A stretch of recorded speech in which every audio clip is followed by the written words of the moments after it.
BJP का agenda स्पष्ट है। बीजेपी चाहती है कि आप सारे काम धंधे छोड़ करके सिर्फ धर्म के नाम पर बीजेपी को वोट दीजिए और कुछ मत कीजिए। अपने बच्चों के रोजगार के बारे में मत सोचिए, अपनी बेटी के मान सम्मान के बारे में मत सोचिए, महंगाई से जो आपकी कमर टूटी है उसके बारे में मत सोचिए और उनकी तानाशाही के बारे में मत सोचिए। धर्म के में अंधे होकर के भारतीय जनता पार्टी को वोट दीजिए।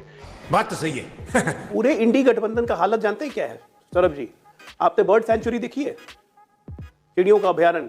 उसमें 1-2 महीने के लिए सब जुटते हैं, डिफरेंट स्पीशीज के सब पक्षी जुट जाते हैं, 1-2 महीने वहां रहते हैं, फिर अपनी अपनी राह सब कोई लेते हैं। तो वो समय अब बर्ड सेंचुरी का समय अब खत्म हो गया।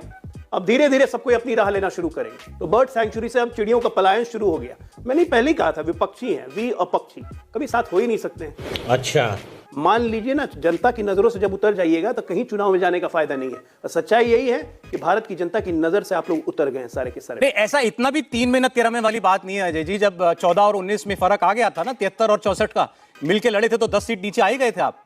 हम अपनी रणनीति पे काम करते हैं सौरभ जी। इनकी रणनीति क्या है? नरेंद्र मोदी को हराओ, नरेंद्र मोदी को हराओ, किसी तरह हराओ, मिल के हराओ, बांट के हराओ, लड़ के हराओ, मर के हराओ, मोदी हराओ। हमारी रणनीति क्या है? लाइन लंबी करो, अपनी लाइन लंबी करो। हमें दूसरे की लाइन छोटी नहीं करनी, हमें अपनी लाइन लंबी करनी है। 62 पे थे, 80 पे जाएंगे। ओ अच्छा। इस वक्त चुनाव जो है बहुत स्पष्ट रूप से, अजय की एक बात से मैं सहमत हूं। हालांकि ये आज तो बिल्कुल ऐसे जैसे वो सरकारी बसों के डिपो में नहीं है, वो करते रहते हैं कि क्या नाम 2 रुपए में 5 चीज, 2 रुपए में 5 चीज ऐसे कर रहे थे। अच्छी बात है, चुनाव लड़ो अजय भाई, आप भी चुनाव अच्छा लड़ो बिहार से, कहाँ चक्कर में पड़े। हम आपसे जो बात कहना चाहते हैं, बड़ा स्पष्ट उसका संदेश है कि 2 ध्रुवीय चुनाव है देश में। एक तरफ वो शक्तियां हैं जो सांप्रदायिकता को बढ़ा रही हैं, जो समाज में वैमनस्य पैदा कर रही हैं, जो समाज में विघटन पैदा कर रही हैं, जो समाज में बेरोजगारी और महंगाई जैसी समस्याओं से जो है वो विषयांतर कर रही हैं। जय हिंद दोस्तों, स्वागत है आपका अपने यूट्यूब चैनल में एक बार फिर से। आई होप कि आप सब अच्छे फ्रेंड। आज की वीडियो जो है गोदी मीडिया की होने वाली, किस तरह से जो है गोदी मीडिया को और साथ साथ जो बीजेपी प्रवक्ता को धोया है, इस वीडियो में हम देखेंगे। चलो वीडियो देख लेते हैं, बाद में वीडियो के बारे में हम बात करेंगे। लाइन लंबी करो, अपनी लाइन लंबी करो। हमें दूसरे की लाइन छोटी नहीं करनी, हमें अपनी लाइन लंबी करनी है। 62 पे थे, 80 पे जाएंगे। ओ अच्छा। इस वक्त चुनाव जो है बहुत स्पष्ट रूप से, अजय की एक बात से मैं सहमत हूं। हालांकि ये आज तो बिल्कुल ऐसे जैसे वो सरकारी बसों के डिपो में नहीं है, वो करते रहते हैं कि क्या नाम 2 रुपए में 5 चीज, 2 रुपए में 5 चीज ऐसे कर रहे थे। अच्छी बात है, चुनाव लड़ो अजय भाई, आप भी चुनाव अच्छा लड़ो बिहार से, कहाँ चक्कर में पड़े। हम आपसे जो बात कहना चाहते हैं, बड़ा स्पष्ट उसका संदेश है कि 2 ध्रुवीय चुनाव है देश में। एक तरफ वो शक्तियां हैं जो सांप्रदायिकता को बढ़ा रही हैं, जो समाज में वैमनस्य पैदा कर रही हैं, जो समाज में विघटन पैदा कर रही हैं, जो समाज में बेरोजगारी और महंगाई जैसी समस्याओं से जो है वो विषयांतर कर रही हैं।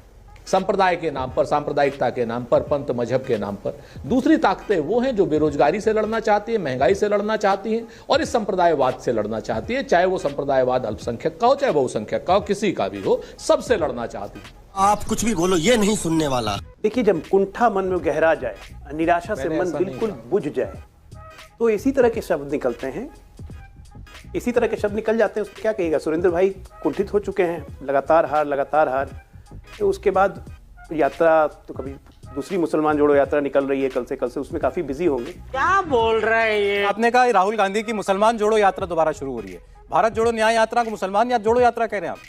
बिल्कुल मुसलमान जोड़ो यात्रा है। पिछले बार भी मुसलमान जोड़ो यात्रा थी। देखिए, 2 क्षेत्रीय दलों को निपटा दिया, सारे मुस्लिम वोट शिफ्ट हुए, कांग्रेस की सरकार बन गई। यही काम यूपी में होगा। तो अगर मुसलमानों का वोट यूपी में शिफ्ट हो जाए कंप्लीटली कांग्रेस की तरफ, तो समाजवादी पार्टी निपट जाएगी। तो एक दूसरे को निपटाने का काम अभी शुरू हुआ है, अभी चलते रहेगा। ये मार्च तक एक दूसरे को उठा देंगे जब तक यात्रा खत्म होगी। और अंतिम चिता को आग देने राहुल गांधी आएंगे इस इंडिया अलायंस की। अब तू गया बेटा, अब तू गया, देख तेरी औकात मैं दिखाता हूं तुझे। मैं कहना तो बहुत अच्छी तरीके से चाहता था, लेकिन ये इन्होंने अंतिम चिता की बात की। तो घरों को जलाने और देश को जलाने वाले लोग चिता की बात कर सकते हैं। अजय आलोक, आपसे ये उम्मीद खैर हमें नहीं थी, क्योंकि पुराने साथी हैं, लेकिन आप चिता विता ये सब, यही काम तो आपका है। घर जलाओ, दुनिया जलाओ, आदमी जलाओ, देश जलाओ। और एक तरफ आप हमको कह रहे हैं मुसलमान जोड़ो यात्रा, और मोदी जी आज की डेट में भाईजान जोड़ो यात्रा कर रहे हैं लखनऊ में। आपको पता ही नहीं है, मोदी जी हटा देंगे आपको प्रवक्ता के पद से। अभी कल ही उन्होंने भाईजान जोड़ो यात्रा शुरू की है उत्तर प्रदेश में। ये हम नहीं कह रहे, भाजपा ने शुरू करी और मोदी जी के साथ भाईजान जोड़ो है। आप इस तरीके की बात अब करते हैं तो देश में आग लगाने का काम करते हैं, और किसी न किसी दिन आपको इस आग में झुलसना होगा। इस बात को याद रखिएगा। क्या बात है सर, क्या बात है सर, क्या बात, ये बात है। कुंठित हम नहीं हैं, कुंठित आप हैं। जैसे वाजपेयी जी कहने लगे साहब कि कहते हैं वाजपेयी जी कह रहे क्या नाम भ्रष्टाचार। अरे रामविलास पासवान इसका मतलब दुनिया का सबसे बड़ा भ्रष्टाचारी आदमी था, सारी जिंदगी तो हमारे साथ मंत्री रहा, तो इससे बड़ा भ्रष्टाचारी कोई नहीं रामविलास पासवान से, जिसकी पार्टी में आप ये कहते हो कि साहब हम लोग कुंठित हैं। आप कहते हो हमने 20 साल में कहीं सरकार नहीं बनाई, रिपीट सुनिए। अरे रुको एक मिनट अजय, देखो पंडित जी आपके बीच में नहीं बोलता हूँ, आप प्लीज समाज सुनो। आप उत्तर दे दीजिएगा, मैं आ जाऊंगा आपके पास। इससे बड़ा भ्रष्टाचारी 5 साल की राजनीति में एक बड़ा नहीं पड़ा है। सुन लो पंडित जी, आपको हमारे ही पास आना। साहब सुन ले, आप चाचा वाले हो कि भतीजे वाले हो, तो हमारे ही पास सुन लीजिए। ये गलत आरोप है। अरे सबसे बड़ा भ्रष्टाचारी रामविलास पासवान भी नहीं, क्योंकि वो हमारे साथ रहा, आपने कहा। सॉरी डेफेमेशन के क्यों हकदार बनते हैं यार? कोई पहले रिकॉर्ड की बातें चेक करो। आगे ये कोई आम भाषा में थोड़ी आप अच्छा ठीक है अच्छा ठीक है अरविंद जी, अच्छा ठीक है सुरेन जी मैं क्वेश्चन कर रहा हूँ, प्लीज थोड़ा सब समझ कर। Absolutely wrong. ठीक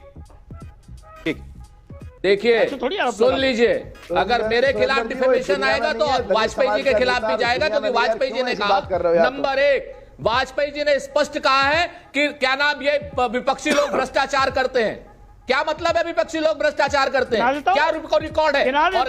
और भेज देना डिफेमेशन केस, नाम ले लेता हूं, सुन लो, देशों के नेता भेज देना। अरे वाजपेयी जी भेज देना, प्लीज अंडरस्टैंड, सुन लो, भेज देना। अरे सुनिए पहले आप अभी कह रहा हूं ना, आरोप को अपराध बनाओगे, हमारे ऊपर ऐसे हो सुप्रीम कोर्ट के लॉयर। अरे आप भेजो मेरे खिलाफ नोटिस, आप हमें आरोप लगाओगे क्या? भेजो।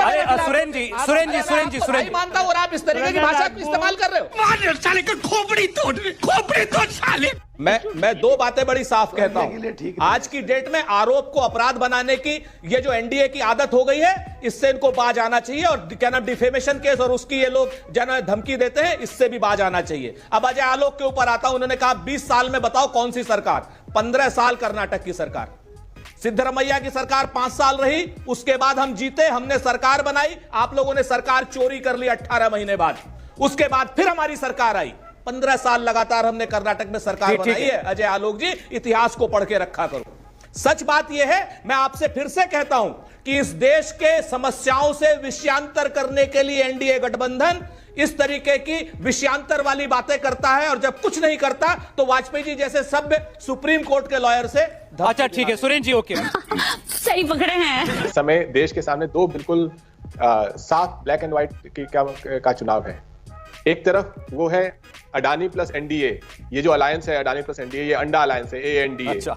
ये अलायंस आपको बेरोजगारी देगा, ये आपको तरह तरह के बहाने देगा कि क्यों गायत्री प्रजापति का नाम लेकर के आप ब्रजभूषण को बचाएंगे, क्यों आप बिल्किस बानो के रेपिस्ट को छोड़ेंगे, और किस तरीके से आईटी सेल के कार्यकर्ता भारतीय जनता पार्टी के आईआईटी बीएचयू में बेटियों का मानहरण करेंगे, और समूची भारतीय जनता पार्टी खामोश रहेगी जब वो उनके लिए अभियान भी चलाएंगे।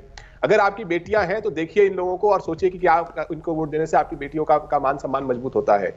ये आपको कहेंगे कि इन्होंने 48 करोड़ मुद्रा लोन दिए। 48 करोड़ मुद्रा लोन का मतलब है कि हर परिवार में लगभग 2 लोगों को मुद्रा लोन मिला है। 48 करोड़ एक बड़ा संख्या होता है। अगर आपके परिवार में, आपके मोहल्ले में मुद्रा लोन मिला है तो आप भारतीय जनता पार्टी को वोट दीजिए। नहीं मिला है तो ये घोटालों की सरकार है। इसने आपके बच्चों के भविष्य के साथ घोटाला किया, इसने आपकी बेटी के मान सम्मान के साथ घोटाला किया। आप मेहनत से कमा रहे हैं, इसने ये झूठ बोल करके कि 500 रुपए में सिलेंडर हो जाएगा और 50 रुपए में पेट्रोल डीजल हो जाएगा, आपके महंगाई से लड़ने की, आपके अपने परिवार को एक अच्छा जीवन देने के प्रण के साथ घोटाला किया। अखबारों में छपने वाली और चैनलों पर चलने वाली खबरों से अंदाजा हो जाना चाहिए कि इस देश में जनता को कैसे हांका जा रहा है, भरमाया जा रहा है और भटकाया जा रहा है, किस तरह से माहौल बनाया जा रहा है। फ्रेंड बहुत ज़्यादा इंटरेस्टिंग वीडियो देख सकते किस तरह से जो है कांग्रेस के प्रवक्ता ने जो है बीजेपी प्रवक्ता को धोया है, तो काफ़ी ज़्यादा जो है गोदी एंकर को भी धोया है, किस तरह से जो है वो बीजेपी की तारीफ कर रहा था। तो बहुत इंटरेस्टिंग डिबेट थी। आई होप आपको डिबेट पसंद आई। अगर आपको डिबेट पसंद है तो वीडियो को लाइक करें। अगर चाहते हैं इस टाइप की वीडियो हम आपके लिए और लाइक तो हमें सपोर्ट कर सकते हैं। हमें सपोर्ट करने के लिए हमारे चैनल सब्सक्राइब कर सकते हैं। इस वीडियो को ही पेन करते हैं। नेक्स्ट वीडियो मिलेंगे किसी नेक्स्ट टॉपिक के साथ। तब तक बहुत ज़्यादा आने की, तब तक के लिए जय हिंद, जय भारत।